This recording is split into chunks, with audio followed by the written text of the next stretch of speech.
So 2 times m tuba now nizingahe?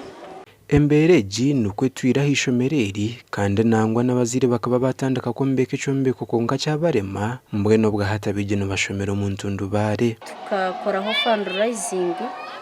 twatandika tuho musinge twasiyaha amadirisa y'uwareba so abazire barema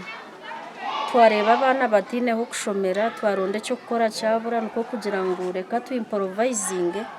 tombeke ho kibande cyo kureba Arene nuwasasara ore mukuru w'ishomereri nagira ngo abashomesa batandikire kwanga kushomeseza umucyongoreki ahabo kugira ngo hagati tarukisika harimo classes ibiri kandi classes ibirezo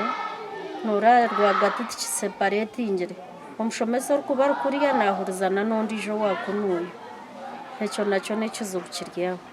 ikikumanyisa ngo wano shomesa mwana tension nabasa kutwara tension ya class area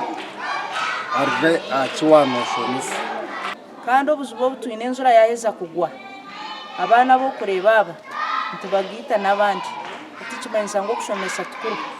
So twatere tubaze muzingahe? umubaro gw'abeje gucendire ku ruga hari 398 kuza hari 2 kandi ngo nubaceyongera kucendera umuzire kakureta umwana we yamushanga ryo mu kibanda nkeki yarebe mbera zo mwanya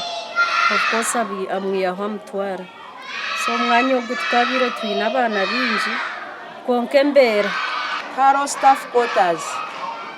ntambare urugendo kwingana kilometers 20 per day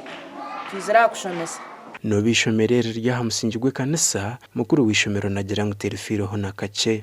obumwe twija tushaba muka school Sundays yoshanga aba church programs ngo ni nyingi konka nkatu batwire mu school Sunday twija gukora ubundi tukagire kitwiha muto tugiro kutwahindura mwanya konka nibyanga kubana twabito mu church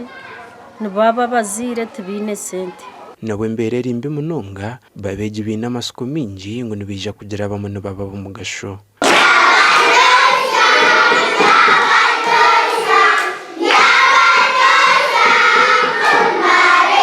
gasha kwa Mike atwakire